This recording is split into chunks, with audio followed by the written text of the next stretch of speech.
welcome back to the Psychotic Break. I'm Madey, And I'm Kimi. and today we are talking about attachment. Well, it's more than you'd expect.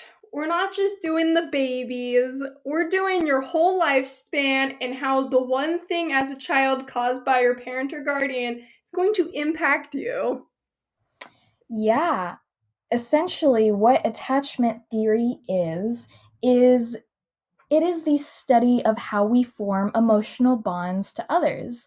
And what better way to do that than to look at who raised you, how your parents, the first people that you've ever known, impact your relationship with them. And then what's also interesting is that translates in part to how you form relationships with others.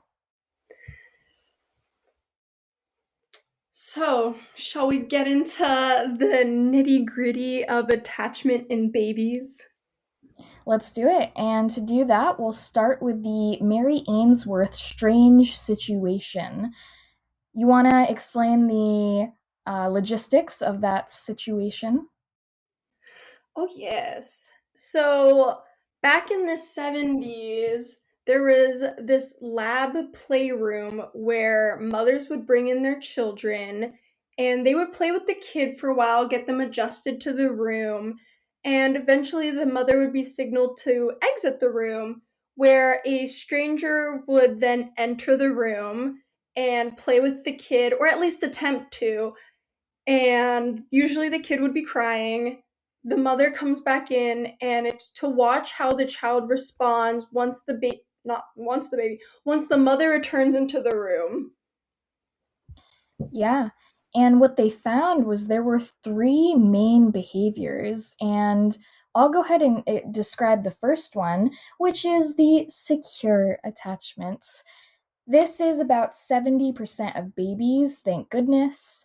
And it really is just you have a good relationship with your mom. You are a little distressed when she leaves because that's your mama. You love your mom and you're like, oh, I really wish she would come back and, love me.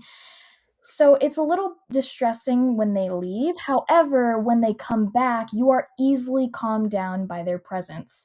And I believe it's the secure kids who will still engage with their environment, will even engage with the stranger. And that just goes to show that you have trust in your mother, therefore, you have trust in this stranger because they're the representation of humanity for all that you know at that point.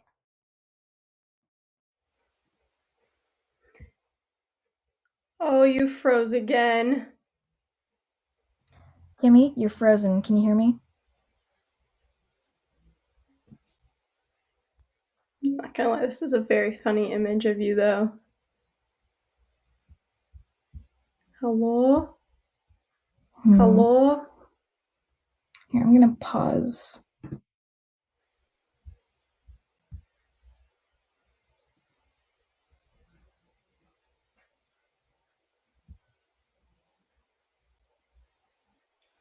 Hello, I am in a different location because my Wi Fi cut out. For the audio listeners, it's not that big of a deal for you, but for the people who are watching, that's why I'm in a different location. Anyways, back to secure attachment. I was discussing that 70% of babies are securely attached to their mothers. They're able to engage with the environment. And secure attachments are caused by attentive and consistent parenting. And Kimmy, what would classify the second group of infants? So, anxious ambivalent. It doesn't sound too bad until you really think about it, but it's about 10% of the population where when your mother's with you, you kind of play with them. You're very needy to them, but at the same time, almost distant if you could notice a child being distant. But when the mother returns, oh, wait, no, when the mother leaves, wow, words are not going today.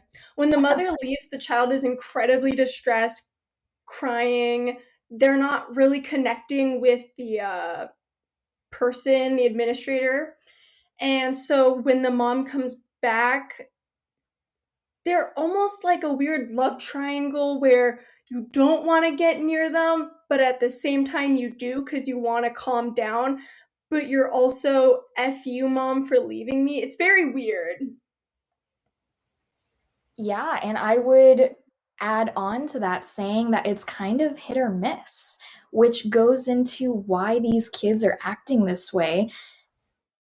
The children who are anxious ambivalent, the result is hit or miss parenting. Their parents are inconsistent. They'll give them tons of love one second, and then they'll be very strict or harsh at another. And this is not a super popular attachment style, considering secure was 70%, this is 10%, leaving only 20% for the other one. But I would say it's pretty common if you think about it in terms of, the grand population. We do see a lot of inconsistent parenting, and a lot of that is the result of parents not having their shit together 100%. Sorry to say, but you're human, it happens. And it would be interesting to juxtapose that to our last group, which is the anxious avoidant. This is 20% of the infants that were studied. And it's really sad to say, but they acted like they didn't care at all when their parent left. And when the parent returned, they acted like they didn't care at all again. So it's in the name, it's them being avoidant. However, anxious avoidance, because if you were to measure their heart rate, their internal functions, they're under a lot of stress and a lot of anxiety, and they're not showing any of that. They're keeping it bottled up, and it's kind of heartbreaking to think that babies are doing this. It's even more shocking because obviously the ambivalent kids, it's hard. It makes a little more sense, unfortunately, but it's only 10%, meaning that there is 20% of kids dealing with this neglect from their parents, where the fact that they've become adjusted to the idea of infant independence to some degree, where they don't need that reliance on the parent. The parent is more so, yet again, hit or miss, but they've already learned to not rely on them. Yeah, and guess what? If they can't rely on their parents, they learn to not rely on anyone. And let's go ahead and start talking about the implications, or rather, the attachment styles of adults, starting with Hazan and Shaver.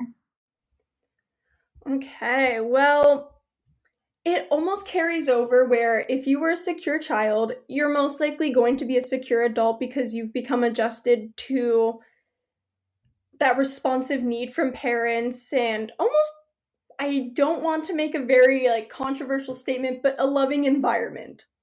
They were responsive, you're kind of a baller person now. But this is about 55% of the population, and in this case, you are not quote unquote normal. You obviously have your own issues, but you're able to be very reliant, very, your self-esteem is great, your self-confidence is great.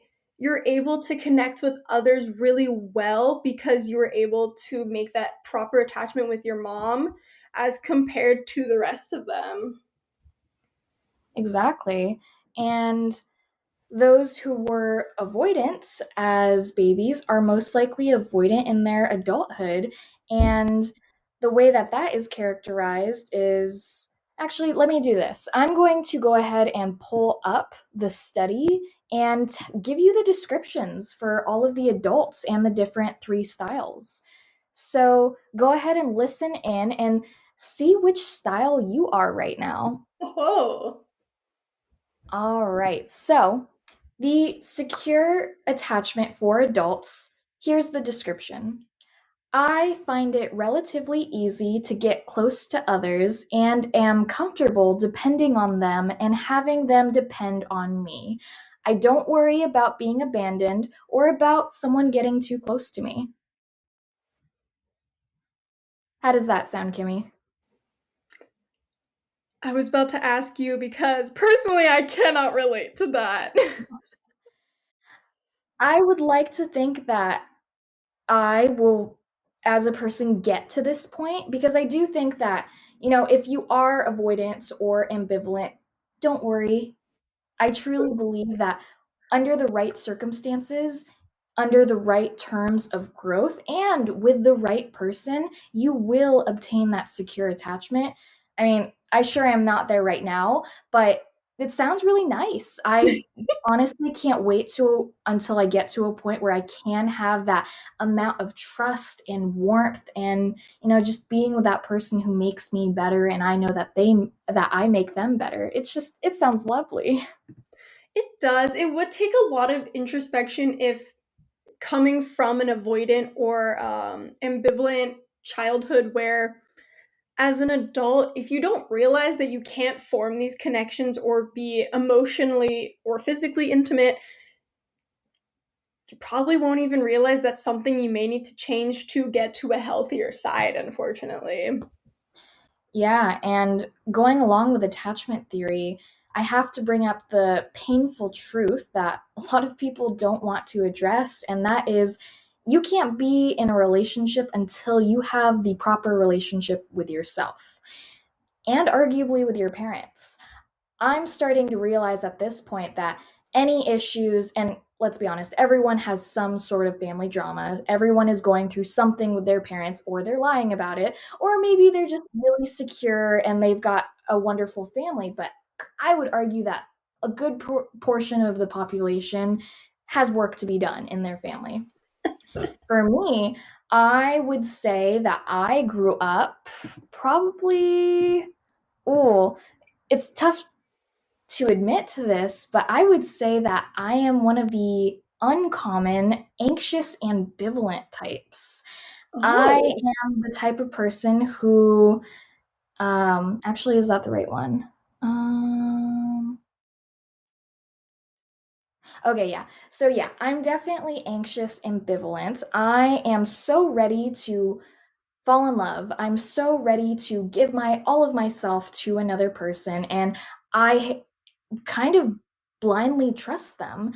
However, I always find myself reluctant because they're not reciprocating. And that's when I start to get very insecure.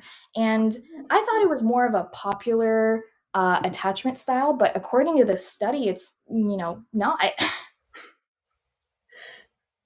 So, looking from the perspective today with some hindsight, does it worry you at all?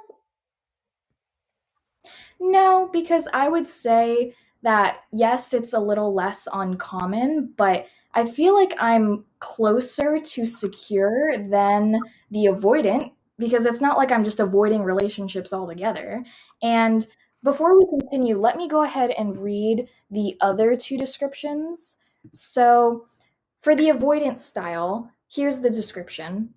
I am somewhat uncomfortable being close to others. I find it difficult to trust them completely, difficult to allow myself to depend on them. I am nervous when anyone gets too close, and often love partners. Let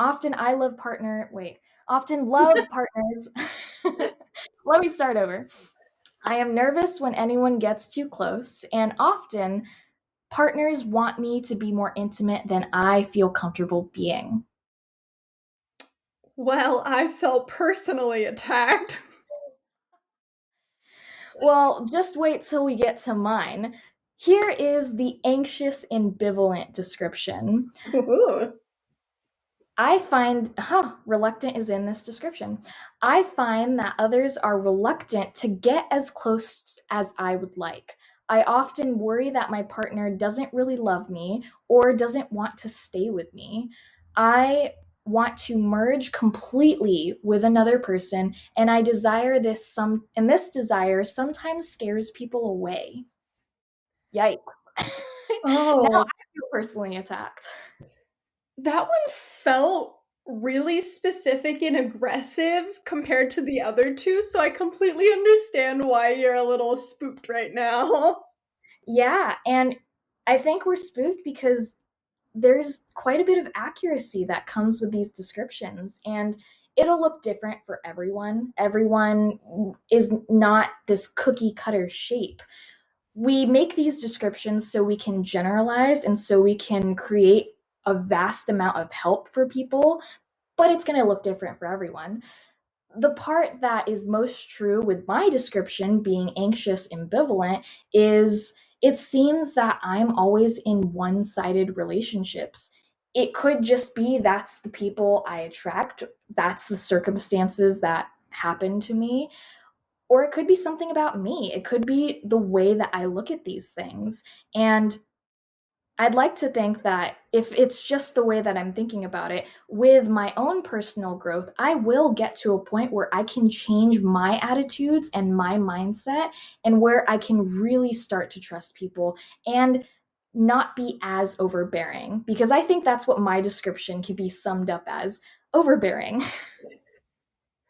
I strongly disagree. However, I'm not in a romantic relationship with you, so I cannot fully attest to that. But I would love to just point out the fact that from going from Ainsworth's with babies, where secure was 70, and then as you go into adulthood, it decreases to 55, it really proves that there might be a correlation, but also so many experiences happen in between that cause us to shift. Like, for example, I think I was a secure attachment as a child, and now I'm avoidant. So everyone's gonna be okay. And if you had to sum up avoidant like I summed up ambivalent, what word or words would you choose? Um, I'd almost say I'm hostile to relationships where I would go major bitch on people, and I'm very reclusive with my own things. So, really, negative words is what I'm getting at. Kind of summarize the relationship, at least with romantic partners, where it's very standoffish, and to some degree, a different kind of one sided, where it's maybe you are the one pulling for me, but I'm not pulling for you, unfortunately. Mm. You know, Kimmy, I am glad we're friends and not in a romantic relationship, because I think that would be an issue for both of us. Yeah, but if I were to date you, I think I'd be willing to open up and maybe switch myself into possibly secure, and hopefully you'll also get out of ambivalent. Yeah, and maybe that's the case. Maybe you really do just have to find the right person who will help balance you out, because balance is all it takes to get to secure. Because there's something kind of wonderful about each of these attachment styles. Yes, secure is the goal. Everyone should be in a warm, trusting, uh, reciprocal relationship, but I'm just gonna sit here and fight for what I have and, maybe try to justify the way that I am for a second. I am a hopeless romantic. I am always fantasizing about my partner and what they could be. And I honestly just see the best in everyone, especially romantic partners. And I just want to be swept off my feet, and I want to give everything, absolutely everything to my partner. And I've gotten really good at that, to the point where I'm not giving so much where I am lacking in anything. I am just like the queen at time management. So I'm giving so much of my time that it's effortless for me, but it seems overbearing for them. And in my previous relationships, things have ended because I deserve better. And that's a perfect response. Well, perfect in a sense where it fits so well, but horrible for the receiver.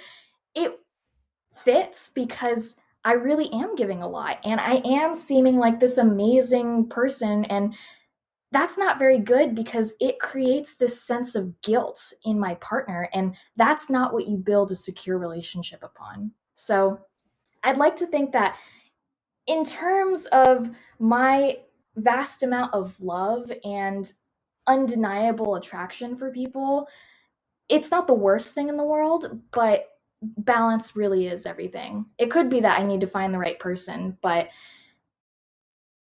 for now, we'll just focus on getting myself to a secure attachment spot. I have 3 questions. The first one the first and the third one are somewhat similar. The second one is more so a question of your relationship life.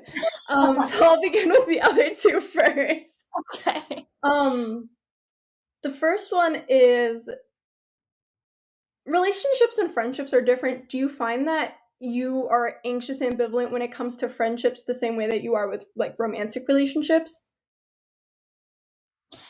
Absolutely not. I would say, and I'm so glad you asked me that because, like, you kind of just blew my mind here. I think I'm secure with all of my friendships. So now I'm just mad at myself. Like, why can't I demonstrate that in my romantic partners? But I think that's just a personal problem for me. I put so much weight on relationships. I am the type of person where if I get a boyfriend, you're probably not going to see me for a few months. I wish it was different, and I will be working on that so I can obtain that secure relationship. But Kimmy, I fall in love, and I fall in love hard with romantic partners, and they become all I can think about. So no, it's not how I treat my friendships. My friendships are very well balanced, and I do feel really good about them. And then if I don't, I take the avoidant approach. I Oh, avoid the shit out of them.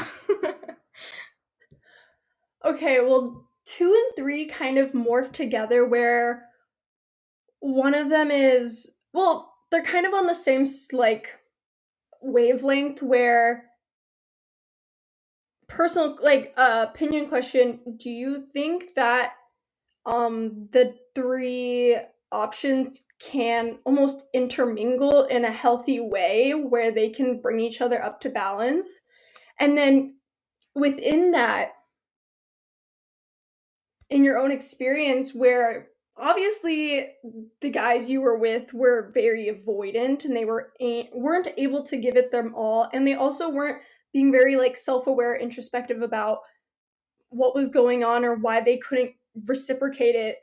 So kind of goes back into the first question of, can an ambivalent date an avoidant confidently in a very healthy manner, or is it secure and secure and everyone else needs to get their shit together till they move into secure, or secure should be paired with another one?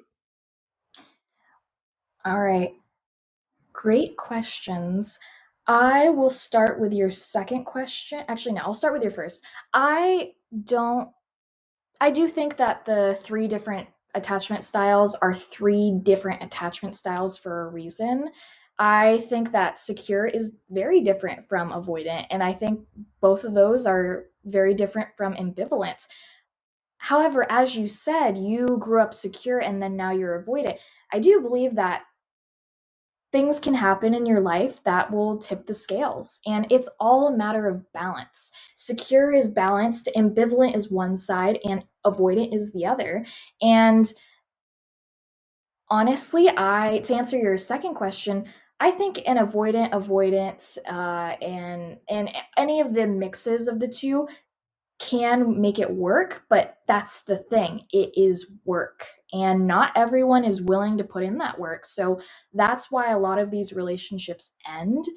It takes two people to acknowledge where they are, and they have to be driven enough to get to where they want to be. And they have to be able to do that together.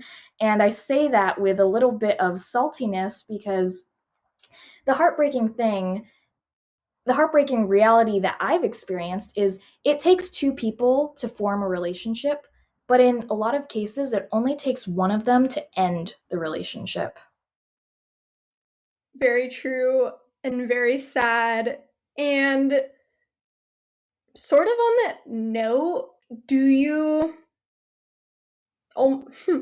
I'm almost picturing you walk into a date, and the first thing you ask are those uh note like kind of questions, almost personality traits of the secure person, and say, "Do you relate to it? Because if not, we're gonna end this now. Because I need some security so that I may also match that, and that we're on the same level, and we may jive healthily."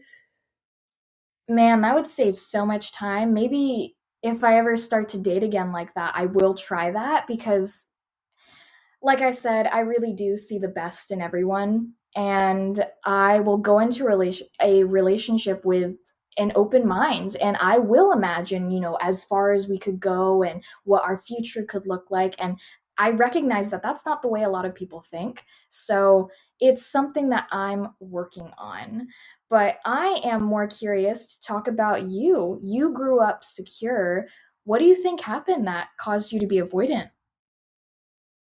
As a child, I'd say that because I was put into daycare very early on, it was almost a secure avoidant where I would be upset when I was dropped off, but from there I would function on my own, do my own thing. I was able to form bonds with the daycare workers, and then I wouldn't be upset with my mother later. So we're kind of in the clear for that, and I wouldn't say I matched the other two. But then as I got older, my parents obviously divorced, and so I have my issues from that because I have daddy issues, as most do. And so I think part of that was my dad's always been very secretive. And so I was taught to be very secretive. And also the cultural element where we are Asian, we don't talk about our problems. If we have something going on, it's going to be very hidden. It's going to be locked the F down. And I've gotten really accustomed to that. So even my boyfriend now, he freaking, the biggest issue we always had was when we first started dating, he asked, like, "Oh, how was your day?" And I said, "Why? Like, why do you need to know? Like, why?" And his answer would always be, "Because I want to know about your life." And it's like, but it's a day. Why do you care about a day? It's not important. Let it go. And obviously that would cause a rift. But that's how I've been, where if you ask anything about me, you have to ask it. I'm not going to just tell you about my life, Mm. even with friends, where I'm not going to openly give up information. Interesting. And on that, would you say that your romantic relationships are similar to your friendships in that you're avoidant for both? Oh, pickles. I wouldn't say I'm ambivalent because I don't give 100% all into either of them. But if I could just use the term ambivalent overarching as its actual term, where I'm kind of iffy on them, where my close friends obviously know to ask me, they know about my life. If we're not close, you probably won't know too much about me. I'll give you very surface level things. And I would say that's almost like with my relationships, where if you don't ask, I'm not going to tell.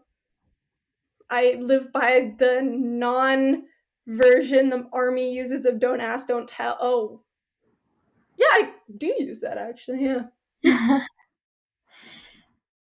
All right, that's interesting. And I have one more question. I am wondering, ooh, train is leaving the station. I can feel it just driving off.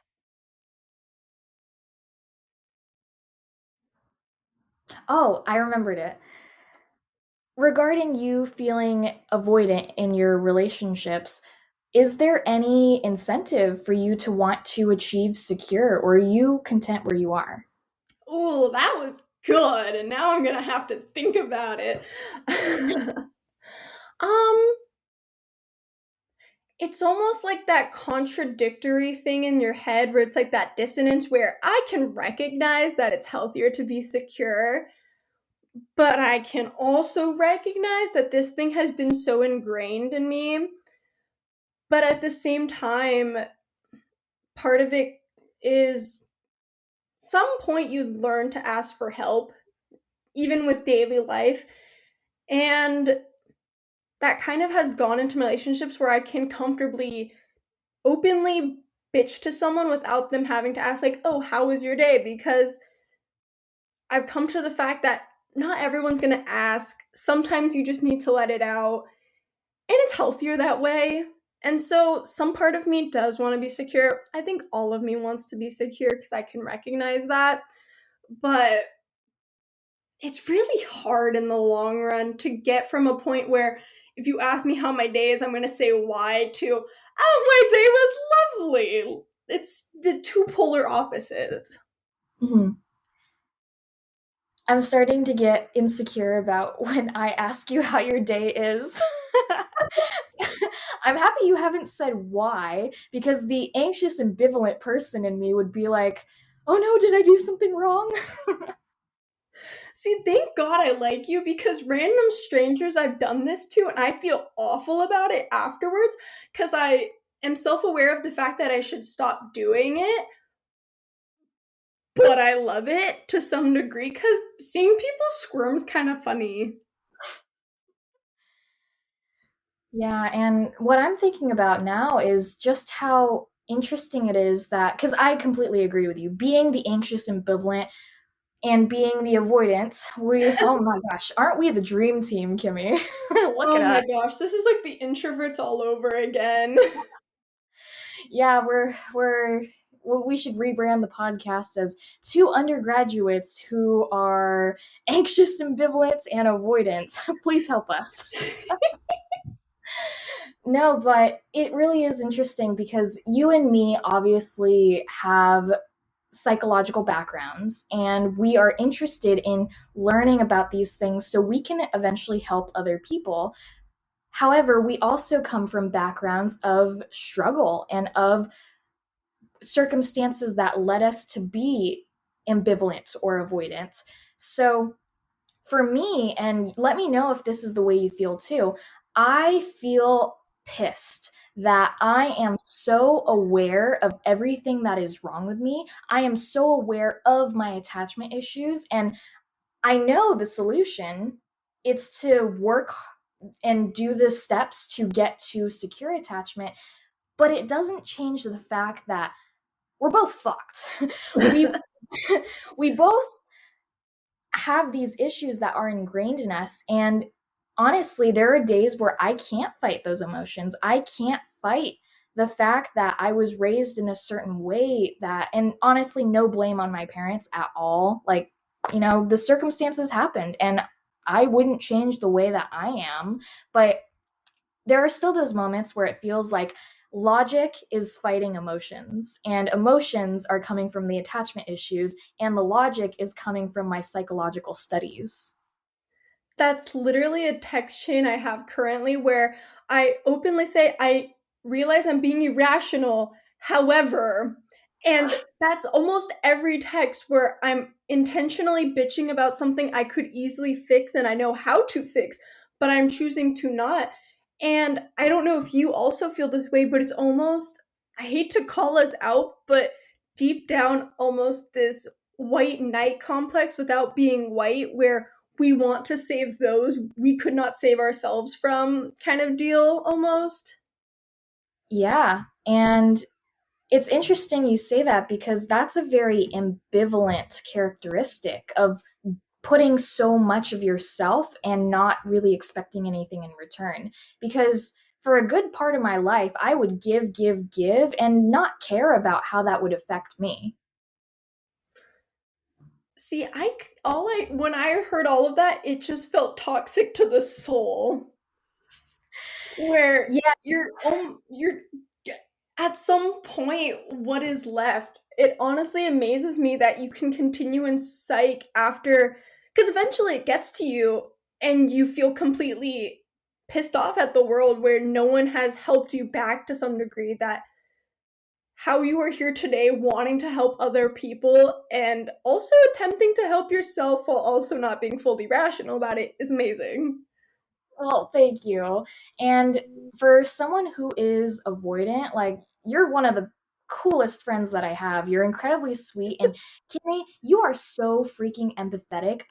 You were like the one person I actually like. Well, there's a couple people I like to rant to, but for different reasons. You, like, I feel heard when I'm with you. Like, I'll come to you about my ant problem or a work thing, and you just like make me feel heard, and it makes me feel a lot less crazy. So, I mean, like, for Avoidant, you are killing it. I think for both of our things, we're doing the most that were almost unexpected from both of us, which is And really cool. would you say that that's a result of our knowledge from psychology? Yeah, and part of it, not getting the help we needed as children. So we're compensating. Yeah. That would be the only reason why we have both chosen that clinical route, because we could have gone down any other route that didn't have that one-on-one connection, but we didn't. We did not. Yeah. Yeah. So, I mean, not to put us on any pedestal, but for our listeners, for those of you who are secure, way to go. I mean, honestly, props to you. And I say that in a very uncondescending way. I honestly, like, that is amazing. I hope you recognize that privilege, and I hope that you pass it on to your children or your friends. And for the anxious ambivalence and the avoidance out there, it's not the end of the world. And I'd like you to kind of take me and Kimmy's experience and recognize that there's so much you can do out there. A little awareness goes a long way. If you could come to a point where you could recognize your faults and still strive for that secure attachment, you're going to come out so much better for it. And for anyone who is worried, if you know we see how our parents can mess up their children, and then it's a cycle. Like, you keep messing each other up. I would say to that, if you are concerned that you are messed up in some way, you are anxious avoidant, anxious ambivalent, or any other issues that you might have, just know that all it takes for secure attachment in babies is to be there, is to give all of your attention and to be attention and be consistent. I'll create a new word, attention. Give them attention. Oh, I weirdly like it. The whole time I was thinking, we're basically validating the idea you should all take BuzzFeed tests or those like very cheesy tests, find out what attachment you are, and if it's one that you don't like, try to fix it. Yeah. Yeah, well, on that note, I no longer have a quarter nearby me. How about you, Kimmy? I do indeed. Would you like heads or tails? I shall take heads. Okay. Why does this happen to me? Oh, Kimmy. I hate this quarter. I kind of willed it that you would get it because my phone's not here right now. So I was like, if she got it, that would probably work out for me. You know what? For that reason and that reason alone, I am happy with this. Okay. Today we talked about the attachment theory, which is how we form emotional bonds to others, usually our caregivers. And with Ainsworth's strange situation, we watched how babies and the original attachments of secure, anxious avoidant, and anxious avoidant, nope, ambivalent, haha. And then the outcomes, which will kind of almost push into your adulthood, but that is kind of unlikely, where if you're secure, you're a little more content and happy, especially with kids. You're good with your mom. If you're avoidant, you don't respond well to your parents. You kind of ignore them. And as an adult, you're not doing the finest. You ignore that attachmental vulnerability. And anxious and ambivalent, you're hit or miss, dog. Like, my nose got congested and it went down my throat. You're one way or the other. It's a one-sided relationship. Kimmy, besides the mucus that went down your throat, like, that was awesome.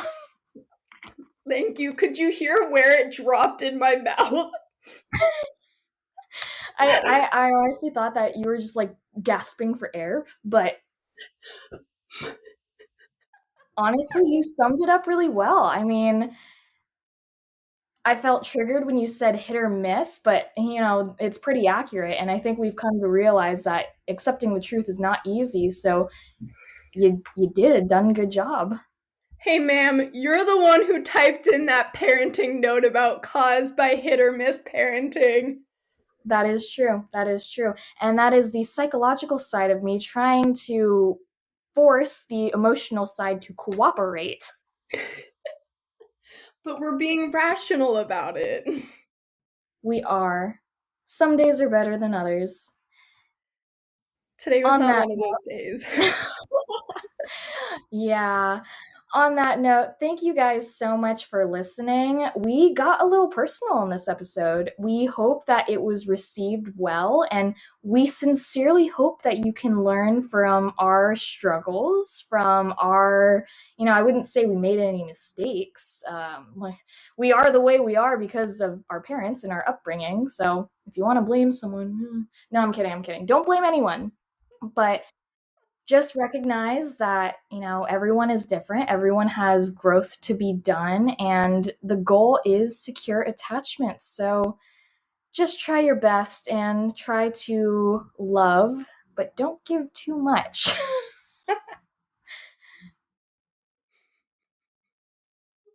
That was the funniest. Sorry. Usually your end things are a lot more positive. Well, how about this then? Everything will be okay. Just try your best, and you will end up in the relationship that you were always meant to be in. Oh, we're relying on fate now? Eh, fate and hard work. You got me there. All Oh, right, well, thank you guys for listening. We hope you enjoyed this episode. You can follow us on our social media. It is linked in the description below. We are the Psychotic Break. I'm Madey. and I'm Kimi. Thanks for listening. Bye.